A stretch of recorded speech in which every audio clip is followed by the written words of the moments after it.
25 episodes. Can you believe it? A quarter of 100, folks. This is the Connect the Dots NYC podcast, and this one deserves a banger. Trust me, you're going to want to stick around. We're talking with the person responsible for an entire region's response to homelessness, revealing what actually works and what doesn't behind the scenes. So without further ado, thank you for joining me today, and let's get started. Andrew Scavarelli is the Director of Housing and Homelessness Services at the County of Simcoe in Ontario, Canada. He's an experienced public sector leader with a long background in social services, government operations, and community well-being, with particular expertise in stakeholder management and cross-sector collaboration. Over his career, Andrew has held several leadership roles within the County of Simcoe, including Director of Community Support and Well-being and Manager of Ontario Works. Prior to that, he spent nearly a decade with the District of Thunder Bay Social Services Administration Board, where he worked across client services, quality assurance, and program oversight. His work is focused on service delivery, program effectiveness, policy compliance, and building systems that better respond to community needs. Andrew also has experience in teaching and community engagement, having served as faculty at Georgian College and contributed to various volunteer leadership roles. He holds a master's certificate in public administration from the Schulich School of Business at York University and a degree in finance from Lakehead University. Thank you so much for joining me today, Andrew Scavarelli. Thanks. Excited to be here. Great. Let's get right into it. I want to ask you about your background and your career path. And so what led you into public administration and social services? Yeah, that's it's probably not your typical career path or the one that was kind of directly into social services. So as you alluded to in the opening, which was very kind of you, I appreciate that. But I was actually in the finance sector. So I took an HP Commerce, and my goal was actually corporate finance. So I started working towards my CFA while living at home in northwestern Ontario. So I grew up in a small town called Thunder Bay, and went to Lakehead there, and was, like I said, working through my CFA designation, and had aspirations to get into the corporate finance world, and took a full-time job right out of university to help kind of pay my way through my career aspirations. And it was with the Thunder Bay Social Services Administration Board. So it's one of the 47 service managers in Thunder Bay. So they deliver all social services to children's services, homelessness services, community housing, and financial assistance. From there, was exposed or introduced to the social services sector, and never left. So I transferred or changed positions from Thunder Bay to the one I'm currently here in right now in Simcoe County. And again, Simcoe County being one of the service managers in the province of Ontario. So ultimately, chose to leave the corporate finance path behind, and committed myself to making a more meaningful impact for those that really need the supports and services. Wow, and that's truly commendable. And I want to ask you, how did those roles in finance and in Thunder Bay, how did those earlier roles prepare you for leading housing and homelessness services? Well, I think the roles in Thunder Bay I was pretty fortunate because I was in a quality assurance role, and a lot of that is more the regulatory side. So I had early exposure to all areas of social services. So that really gave me a strong understanding around, I'll say, the intersectionality between the systems. So it allowed me to see firsthand where the systemic gaps are in one area and how that could directly influence or put pressures on another. So more so, I think, or most evident is probably within the housing and homelessness side. For example, you could say there's a clear link between inadequate financial assistance rates and rising homelessness. Especially as the affordability gap continues to widen. So I think I was very fortunate that early on, so that would have been right out of university, I was able to apply really strong financial and business acumen to system design and social services. So I do think it was pretty instrumental in setting me up for success and growth in various leadership roles moving forward. And I mean, finance to social work, that's no easy shift. Was there a moment or experience that made homelessness a central focus of your career? Yeah, I think so. So the majority of my earlier career in Thunder Bay was really in employment and income assistance. Although we would work with individuals experiencing homelessness, I was never really directly embedded in, we'll say, the broader homelessness system at that time. So I didn't really have firsthand understanding the full extent of the pressures and challenges facing this sector. However, when I moved more exclusively into the sector several years ago, the realities are unmistakably clear. The intensity of the pressures, the service gaps, the systemic failures across, multiple layers of government and community systems was so evident. And I think that experience and seeing, really seeing the challenges facing the system and the pressures and the growing rates of homelessness really deepened my passion. And I'll say strengthening my commitment to trying to find better, more effective ways to support people experiencing homelessness. And that passion in homelessness has definitely, shaped who you are today, and that shaped your perspective and your experience, and has allowed you to gain so much experience within the field of homelessness. And so I want to pick at that experience later, and learn more about what is homelessness like, especially on a municipal and regional government's Mhm. perspective. So, from a country or a regional government standpoint, what makes homelessness especially challenging to address? I think it's a good question. And I could probably, maybe I'll start with Ontario. In Ontario, homelessness services are delivered at the local level on behalf of the provincial government. So, although the majority of funding from homelessness comes through our provincial allocations, there are some federal contributions. The actual operating costs within the homelessness sector typically far exceed these envelopes. Uh, Municipalities, I know the recent report that was released earlier this year in the province of Ontario is our local municipalities are now covering more than 50% of homelessness related costs in Ontario.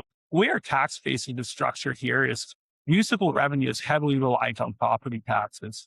And really, this approach is not sustainable.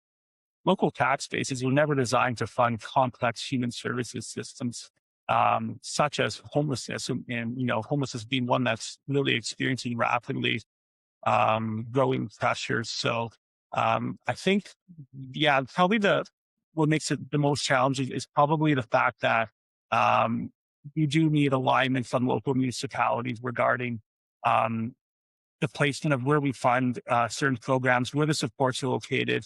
Um, Especially in Simcoe County, where I am, is we are the service manager, so we deliver. We're responsible for social service delivery across 16 of our member municipalities, which also includes two separated cities. So that's 18 lower municipalities that we deliver, lower tier, my apologies, municipalities that we deliver social services. So there's often, challenges around ensuring that the distribution of investment is fair and equitable, that cost recovery is done so in an equitable way. Um, and what's even more challenging is we know individuals, individuals experiencing homelessness are often quite transient in nature. And so I think these factors really make it challenging to coordinate planning and service delivery while you're trying to also abide by provincial regulations. And I mean, you just talked about coordinating planning and the sort of different responsibilities from the local, regional, and provincial levels.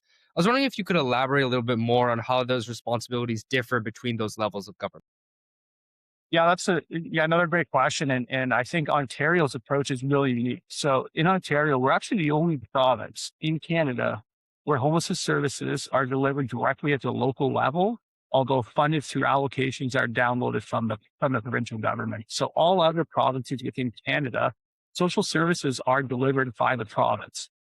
In Ontario, they download it to what's called service managers. So there's 47 service managers, which are typically your upper tier or regional governments. And so they're responsible for delivering the program. And I think this creates some significant challenges, and really particularly because provincial policies and guidelines are developed centrally, yet we as the regional or local governments are responsible for delivering these programs in alignment with those directives. So um, too often, I think you see these policy and guidelines are often outdated and perhaps really do limit the flexibility that we as service managers need to be able to respond to local realities. And I think while there's some modernization efforts that have certainly happened recently, and I know the province of Ontario went through a very successful digital transformation of a lot of its programs, the reality is that many of these programs still remain, I think, structured in a way that makes it easy to say no as opposed to yes. And I think as a result, a lot of our staff just day to day are really forced to find creative and innovative solutions to meet the community needs while also working within some pretty rigid policy frameworks. And obviously, homelessness is a very, popular field, and there's been a lot of media attention both in the United States and I'm sure in Canada, I'm sure around the world.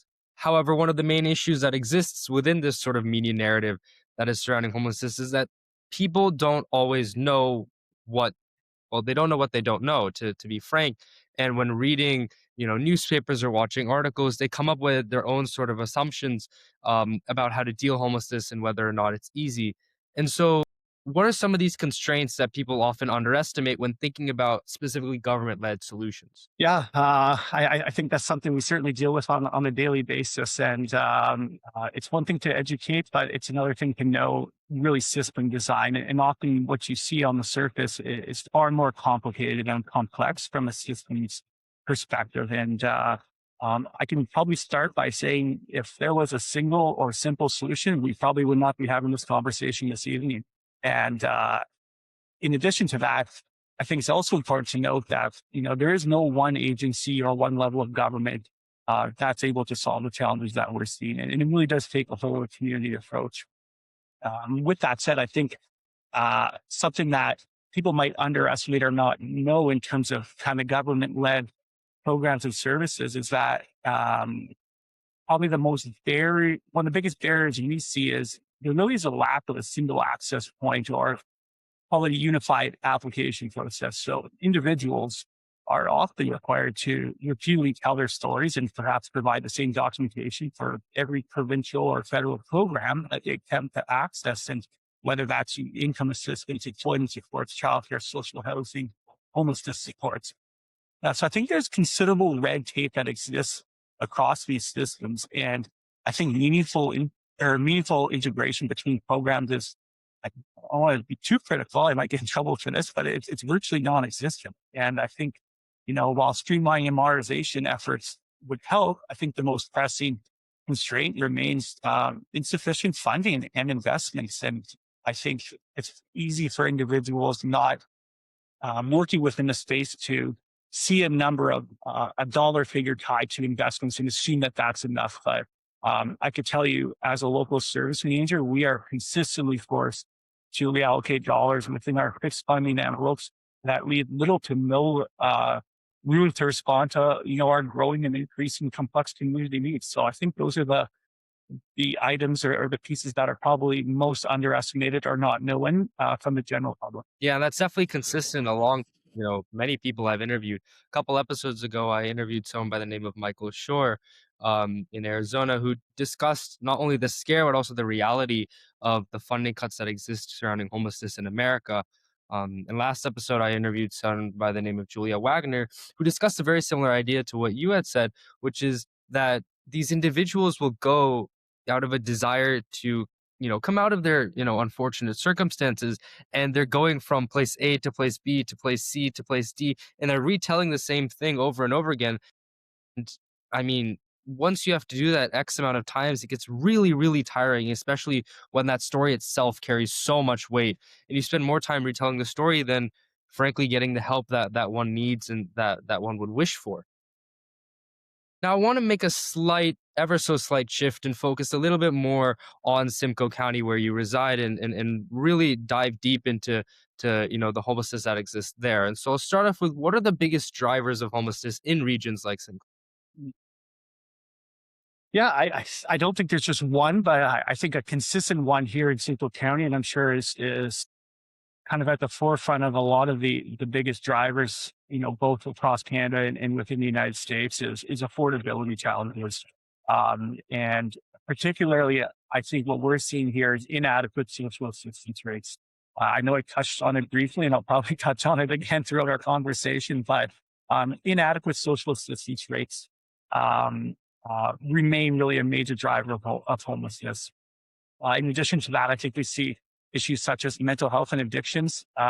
Those often develop or worsen because someone has been homeless for an extended period of time. And, the longer the individuals remain unsheltered, the reality is the more likely that they're going to require intensive supports once they are housed. And without those supports in place, I think their ability to retain housing, it's significantly reduced. But I think a lot of the challenges around homelessness or the drivers that are forcing people into homelessness or the inflow It's related to affordability. I'm going to ask you to elaborate a bit more on that because from your point, I derive two main things. One, that housing policy is very important. Making sure things are affordable, and then there's also this idea of social services that's sort of out on the ground work that we see outreach work and nonprofits do.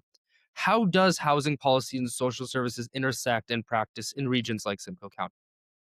Yeah, I think, yeah, that's a good question. And I think we simply cannot view housing as a standalone issue or focus solely on supply. And something I continue to reiterate here locally and across the provinces, you can't build our way out of this challenge or this complexities that we're seeing right now. And housing must be understood and really implemented as a continuum. So it often begins with your emergency responses. So think your shelters, your outreach teams, stabilization services. Then it extends through, your supportive and transitional housing. There's your social community housing. Only after these stages do we actually get to market-based options, which include affordable rental and ownership, and finally, full market housing for higher incomes.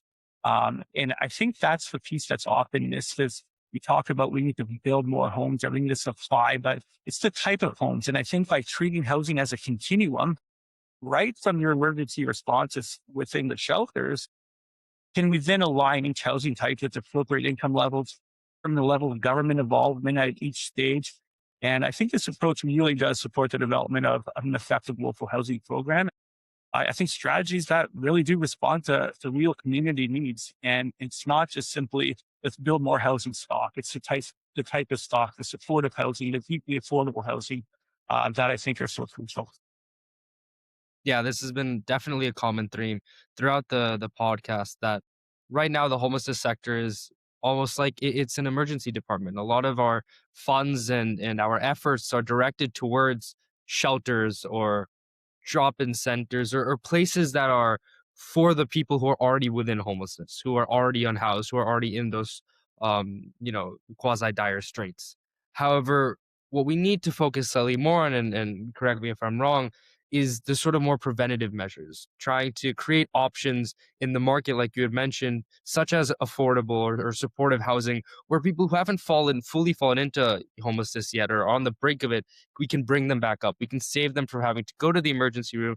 So not only are we dealing with the people who are in homelessness, but also stopping people from going back and continuing that cycle. Now, with all of this, it's a fairly idealistic world that all of this gets done. There have been more than enough people who've said that homelessness cannot be cured and that it's a very hard thing to cure, which is all true.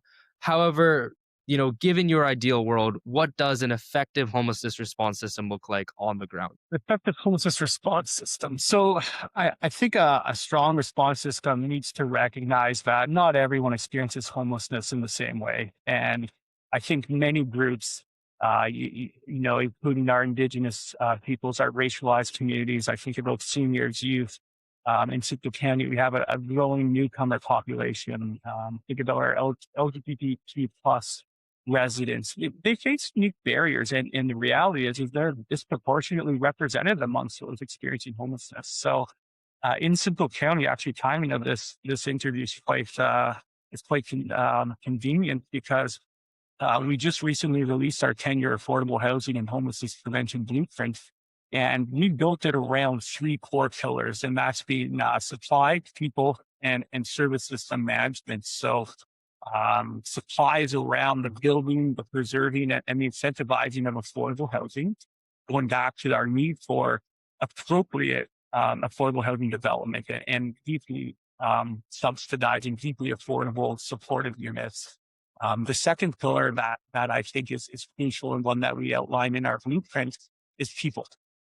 Everything starts with people. So supporting residents with diverse needs through person-centered solutions, and with extra emphasis on those populations that are often underserved and disproportionately represented that I spoke to earlier. The third pillar was the service system management. And that's the coordinated data-driven delivery and strong partnerships that we spoke about. Um, Really trying to improve coordination with community and municipal partners. And that's, targeted towards expanding homelessness prevention initiatives, improving information sharing and really offering alternatives to shelter or encampments that really support people to transition into stable housing. Now, you describe your 10-year plan with those three pillars, and those are truly very important in their own right and even more important together. However, I want to shift on to you. I mean, you're the one who's coming up with these ideas, who has the experience, person I'm interviewing after all. And so a lot of your background involves program oversight and quality assurance. And so, how important are operations in social service? Yeah, I mean, operations are absolutely fundamental in social services, and I know program oversight and quality assurance often will say they set the standards, but operations are what brings those standards to life every single day. And in many ways, strong operations they're the backbone of any effective service system. They ensure that programs are delivered consistently, in alignment with policy and they address community needs. So I think my experience in program oversight really showed me that even the best designed programs will almost always fall short if the operational structures aren't and supports aren't in place. And I think operations are where staff really do the interaction with the clients, where policies are applied in real situations and where we see firsthand what the systemic gaps and the needs that need to be addressed are. But I think just these social services operations, I think the most valuable asset to any operating system is the people and the individuals that work within our sector show up day in and day out. It's often thankless work. It's challenging. The pay is not always great. It's a lot of temporary or casual or part-time work. There's long hours, a lot of trauma involved in the day-to-day work. And at the end of the day, these are the individuals that are continuing to show up day in and day out, despite political pressures, perhaps divided communities or uninformed or uneducated residents, perhaps, pointing the finger, place some blame around lack of effort. And um, I think from an operational perspective, it's easy to forget the people that show up day in and day out. And that was the biggest piece that I quickly realized coming into the homelessness sector is these individuals are the greatest asset to the operational side without a question. And I mean, you talked about this in your most recent answer, but there are structural breakdowns that are system level when operations are lacking, but then there are also individual breakdowns. When you have that trauma, when you have people pointing the finger at you, despite doing your best to devote long hours to this part-time work, like you mentioned, that may not pay as well. What are some of these common breakdowns that you see in service delivery systems that you just elaborated on? Yeah, I think I'd be confident in saying that almost all the breakdowns that are most noticeable are from structural issues and not from individual performance. And I goes back to my comment earlier around the greatest asset within the homelessness system is the people that work within it. I think a lot of the structural issues that we see um, are a result of siloed services. So I spoke to that a bit earlier, but whether it's your income support, housing, employment, childcare, mental health addictions, each, often with different eligibility criteria, different processes, different data systems. Because of this, these are the clients again that are having to navigate multiple entry points and repeatedly tell their stories.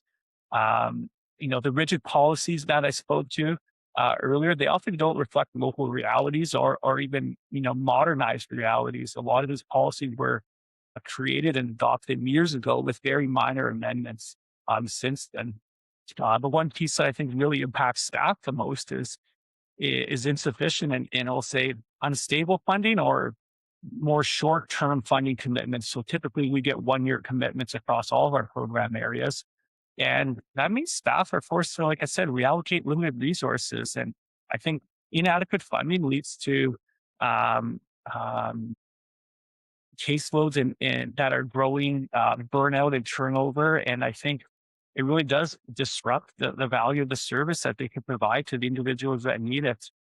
In terms of additional breakdowns, I think perhaps a lack of coordinated data, and that's something we see often is in this sector. I think we really relied heavily on anecdotal information rather than real time insights. And Here at the county, this is something we invested heavily in over the last couple of years. So is having a real-time public facing dashboards. I guess I could put a bit of a plug in there. It's open.simco.ca. But we continue to add dashboards as a way to ensure we're making decisions that are data informed and evidence based. And then I think some of the other breakdowns might be around a workforce capacity. Again, I know staff are really stretched thin, especially when we tie that into inadequate or short-term funding envelopes. It really means they have less time to have meaningful engagement or follow up and build relationships with these individuals. I think those pieces are the most effective components of a social service systems. And then lastly, I think the breakdown is most systems are still designed to respond to crises rather than preventing. And I know you had actually touched on that previously. And this just simply results in a reactive service system or reactive service model. Think about sheltering someone instead of housing them, crisis support instead of stabilization, and realistically, just short-term investments or interventions instead of long-term planning. It the consequences really just higher downstream costs and poor outcomes for the individuals experiencing homelessness. So I'd say those are probably the greater breakdowns or the most common breakdowns that we see here in Simcoe County. And I think I could probably confidently say, across the province and probably across the country as well. No, I think you're completely right. I think even in the States as well, one of the main issues that we have is not only funding, but also the people who are working in this industry. I mean, it's not pretty work by no means, and it is truly, you know, it takes a lot of effort to dedicate your hours, to helping the other fellow, to bringing them up, to making sure that their day is better and that they can come out of these circumstances that they are unfortunately in. And I love how you put it with how not only do we have these funding issues, but there's the individual breakdown as well. These people are what we need. I mean, we can get all the money in the world, but if we don't have the people to sort of, you know, move that money around and create the systems and help the people, and we don't have that person to person interaction, then we really are making the change that we want to see. And those people are facing burnout when they go against people in the media or in all forms of in all different walks of life, and they say that you don't do enough, or we could be doing more. Homelessness can be solved this way and that, and not realizing how much work is really and truly put into these systems. And at least for the states, and that's what I can speak for, it all starts at a policy level.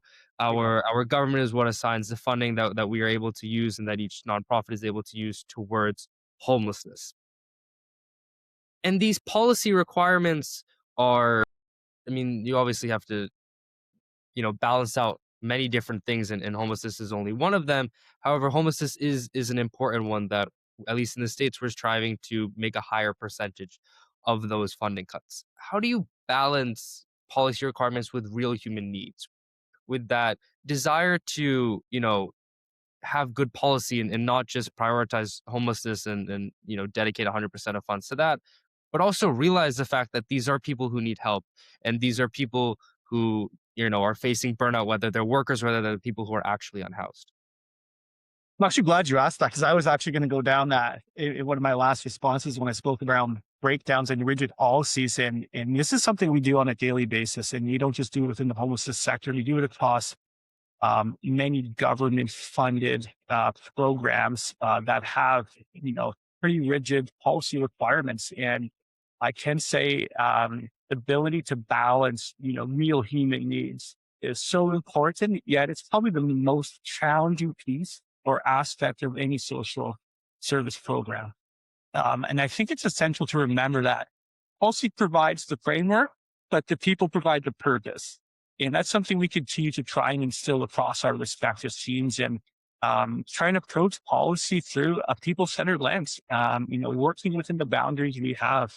Often we're going to see that a client's needs probably don't fit neatly within program rules. And therefore, it's important we continue to collaborate with internal teams, rely heavily on community partners to explore alternatives, or identify additional resources that might be available. But I do think it all ties back to social services in general. Functioning investment programs operate as a coordinated network and not in isolated silos. So even when policies are frustrating, and I can share with you, I don't think you could go a day working in the social services sector without not getting frustrated with what you're reading within a specific directive or a policy, and how that impacts the work you're trying to do with someone who's so vulnerable. But I think it's also important that we remain grounded in dignity and compassion. And, clients always deserve to be heard. They deserve to be respected and supported. And even when the outcome isn't what they hoped for, I think clear, respectful communication and offering options wherever possible can significantly shape someone's experience of the systems.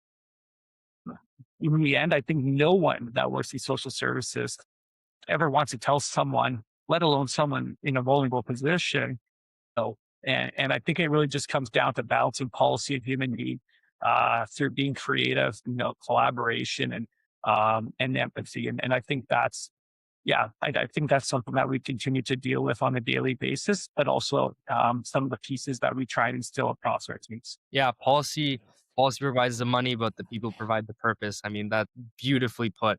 And when we're trying to connect policy and those people, when we're trying to connect governments and nonprofits and community groups, we're talking about establishing partnerships between groups that have a variety of different responsibilities and intersect in different forms. In your experience, what has made partnerships between governments and nonprofits and community groups succeed or maybe fail as well? I could probably speak for 20 minutes on this, but I could probably speak for 20 seconds as well. And I think it's alignment towards a shared mission. And I know one of your previous interviewees, Ian DeYoung, it still resonates with me. I was at one of his leadership academies last year out in Western Canada. And he spoke very clearly and very deliberately to alignment towards a shared mission. And to this day, that resonates with me. I certainly look up to Ian, and I know he's a leader globally in the homelessness sector, and really the emphasis around strong partnerships really do succeed when everyone sees himself as part of a coordinated system, not separate programs. And I think when the focus really does stay on improving outcomes for the people we serve, rather than trying to protect your individual organizational territory or past or current mandates that might not align with the shared mission. So um, I would say that that's what makes the partnerships between government, nonprofits, and community groups either succeed or fail, is that alignment towards a shared mission. And I've obviously had the honor of interviewing Ian, and I definitely took away that message as well. One thing he had said is that we have so many nonprofits and so many organizations across, the nation, across the world, whether it's in the States or it's in Canada, and making sure that each of them is adding their own purpose. It's very easy to be proud of coming up with, your own solution or making your own new nonprofit. But if these different solutions in these different community centers aren't connected, then they're working in their own sort of isolated silos, and that's not providing us with any extra benefit. In fact, that's harming us, because then it goes back to something you had said earlier, where people who are experiencing homelessness are going from place to place telling their story, and if there's no connection and if there's no alignment of purpose, then these different places are taking in their information and dealing with them on a one-on-one basis rather than a more connected basis, whether it's between a community, between a nation, between more than one, both nations and nonprofits. Very However, cool. thank you. Yeah. However, when it comes to this goal of aligning with, having a shared purpose, having an aligned purpose, I agree with Ian that that is what we should be striving for, and that is what's necessary, at least when trying to, create a spearhead against homelessness in terms of coming together as a community. However, we will have competing priorities. We will have competing interests. That is the unfortunate truth of both how things are built and all of also sort of our human nature. And so, how do you handle these competing priorities to make sure that they don't get in the way of our desire to work together as one? Yeah, I think unfortunately that is a reality that any service manager or program delivery, anyone who has oversight of program delivery will face or will continue to face. And I think the reality is sometimes you have to make difficult decisions, and often that might be about whether you fund or don't fund, whether you enter into a partnership or you don't. And especially when an organization's priorities aren't aligned with yours as the service manager, or with the broader needs of the sector, because needs change often. And perhaps, there's agencies or what I think you refer to them as actors that might be fixed on, certain mission and vision or values, and might not want to stray away or stray towards the common goal. So I think from my experience, friction is most often arises when, there are competing priorities that are really a result around misaligned expectations or not clear expectations. But we do see also with the lack of funding, we see competition for funding. We see political pressures often influencing the work of certain agencies. And I think that could drive some competing priorities as well. But that said, I think partnerships always tend to succeed when there's trust, transparency, and consistent information sharing. And I think those elements, really form the foundation of navigating competing priorities. And it's something that I think every service manager continues to navigate. I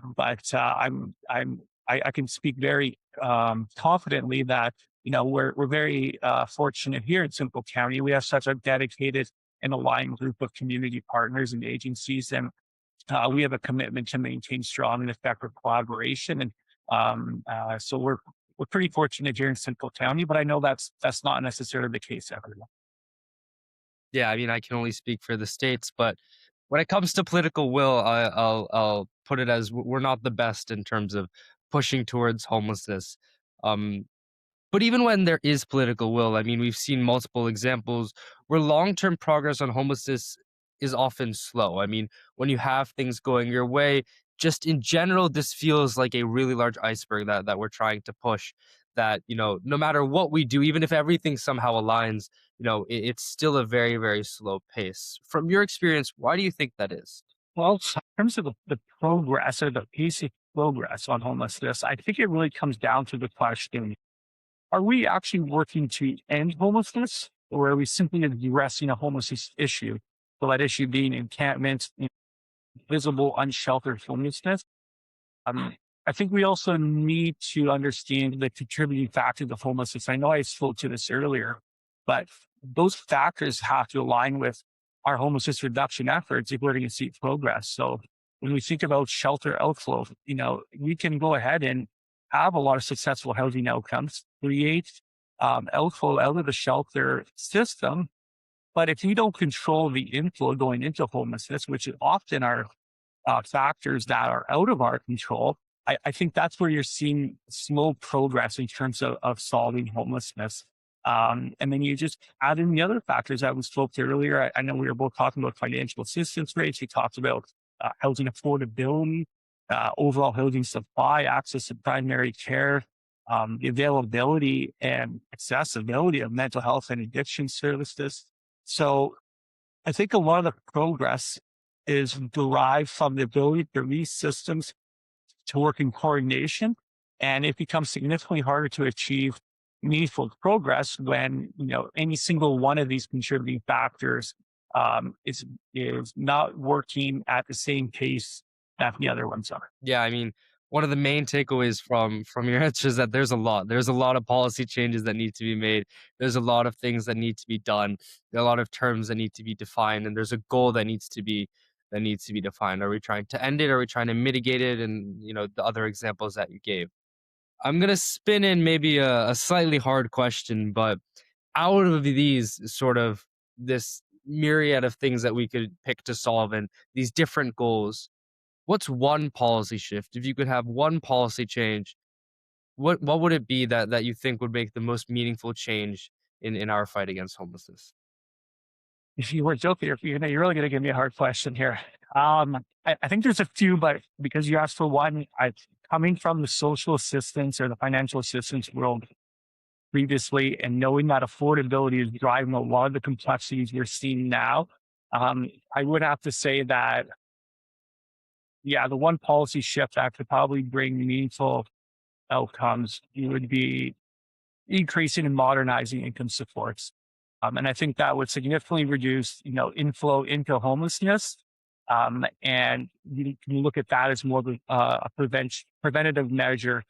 So we could allow our housing systems and innovative programs you have to connect people to permanent housing to work without having to worry about increased inflow at a faster rate than you can, the outflow. So I do think addressing the affordability piece in the easiest way is, especially in our area, is I do know the majority of individuals experiencing homelessness are in receipt of some form of a government funded social assistance or financial assistance program, and the rates are far inadequate. So an individual in Ontario, including their shelter portion, would receive $733 a month through the basic financial assistance program.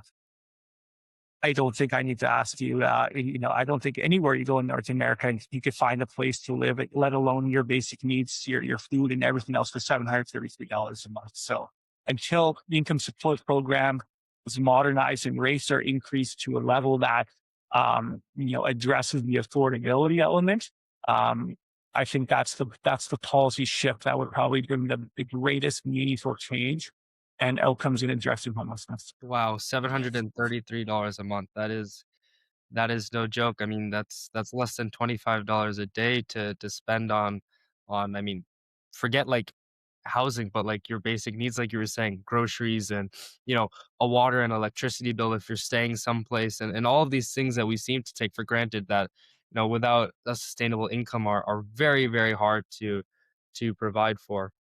I know I gave you a hard one, so I'll ease up a bit and give you a continuation. I mean, you mentioned income based affordability and trying to ease up that and make it easier and more supportive for the homeless population.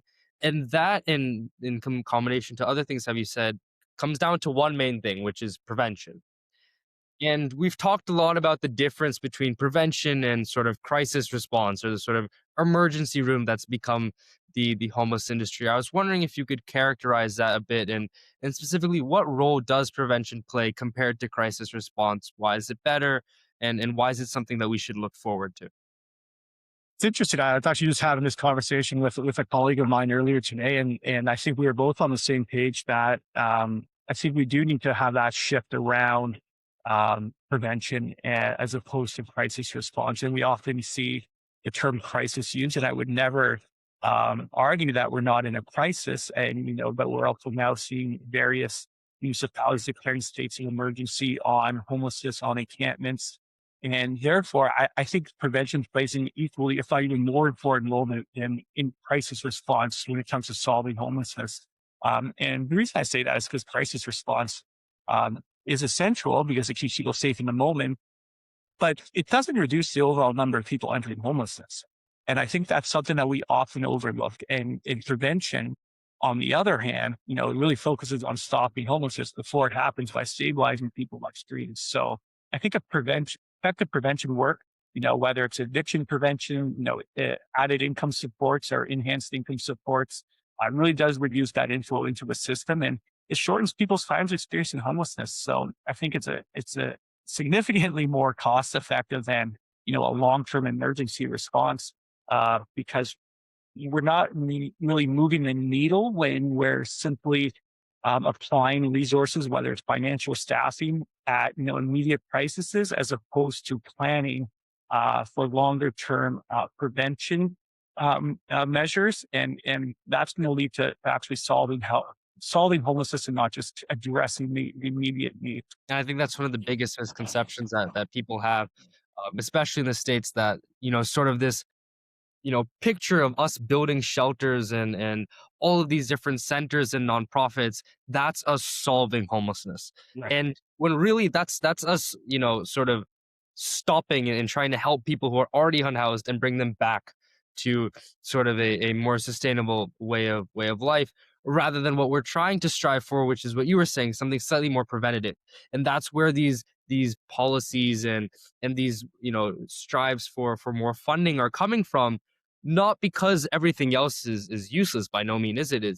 It's extremely important for that crisis response, but to lessen the load on that crisis response, which is already struggling from the sheer amount of people that are becoming unhoused, we need to have preventative measures to allow people to not fall into homelessness in the first place.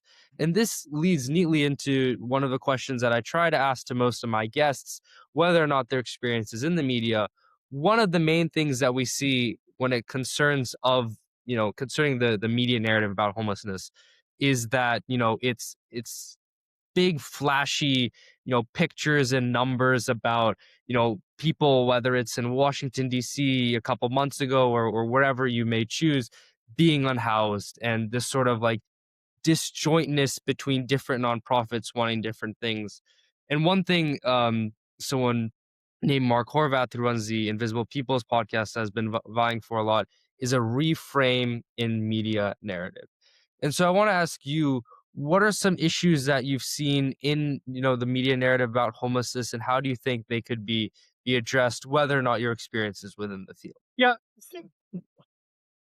I think what we see here, especially with a like a trilateral system where we have federal funding, we have provincial funding, and we have municipal contributions. Our role as a service manager brings into question effectiveness as at the service manager level, and I do think that there's always going to be challenges in terms of educating individuals around the root causes of homelessness, convincing individuals that the solution is not more shelter spaces, and the narratives around enforcement first approaches to encampments or individuals that are more visible in terms of where they're residing when they're unsheltered. And I do think there's it has created a divide, across elected officials, across the political platforms, across our community members around what is the right approach and what is not the right approach. And I do think that kind of that enforcement first mentality um, uh, doesn't solve the issue. Similar to what we're talking about in terms of crisis response, it's always going to be necessary.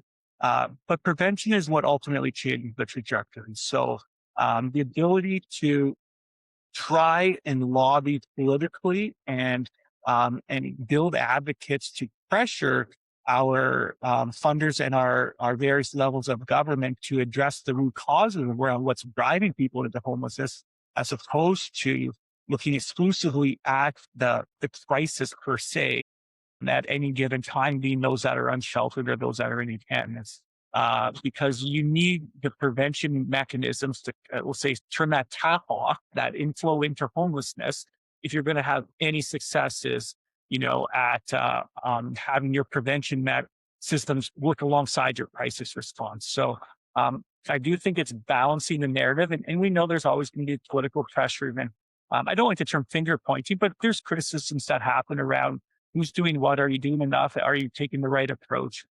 And I think it always just comes back to the piece around controlling what we can control and trying to improve, long-term outcomes and make meaningful progress towards ending homelessness, not just managing it. And I think that's the challenge we see from a political piece or even from our communities is looking at the immediate piece and expecting all the investments and resources to go into the immediate need that they see might be in our public parks, it might be in various encampments, as opposed to investing upstream around the preventive measures and the deeply affordable, subsidized, supportive housing that's going to solve them. It's not just manage it. I always like to sort of conclude these podcasts with a couple of, quick questions about, your own personal insight and in your own advice. And so I'll start with this. A lot of people that I've interviewed have had varying opinions. I mean, my last episode with Julia Wagner, she was very hopeful about being able to solve homelessness. However, a couple episodes, before that, I interviewed Michael Shore, who was slightly more pessimistic. Where are you falling on that scale about ending homelessness, and what continues to give you hope despite what your viewpoint might be? Yeah, that's a good question. And I think this kind of goes back to earlier comments where I spoke about, staff and the system being the greatest asset.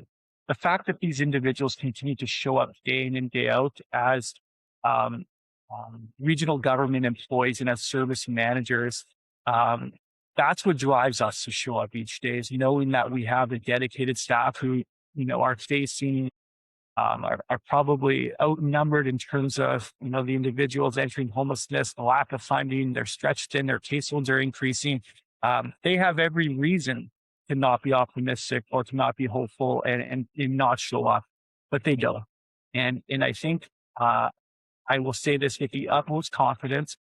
I don't think there's a single person within our service manager here in Simcoe County or across the province in the service manager role that is not hopeful and is not optimistic that we will be able to end homelessness.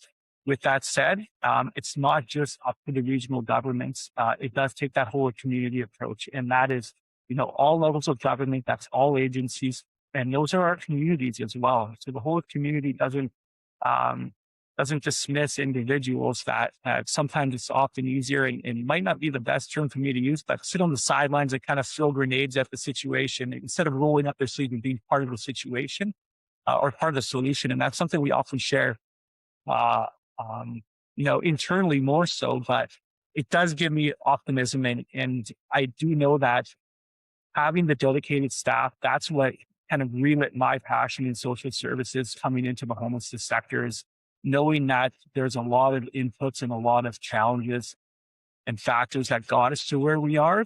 And it's not just up to us to get us out of it. It's up to the whole community and all of them. And for students or the sort of next generation that's interested in housing policy, government work, what advice do you have as a venture into this field? I'd say follow in your footsteps. I know earlier you're telling me in 17 years you've accomplished more and brought more to the table than I think most of us regarding entire careers. So follow in your footsteps would be my advice. But joking aside, I guess if you're looking for a serious answer, um, I think students interested in this sector, housing homelessness, or even just government work in general, I think really need a mix of systems thinking, strong communication skills, and solid problem solving abilities. Everything we shared today, I think, just speaks to how complex this field is. But at the same time, it's so interconnected.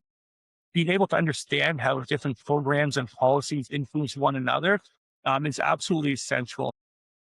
I'd say the last piece is the ability to not internalize things and knowing, like you mentioned earlier, around the challenges that those working the sector face around criticisms and divides within communities, within our, political platforms. Knowing that individuals are always going to have different opinions on how to best support or address homelessness or those experiencing homelessness.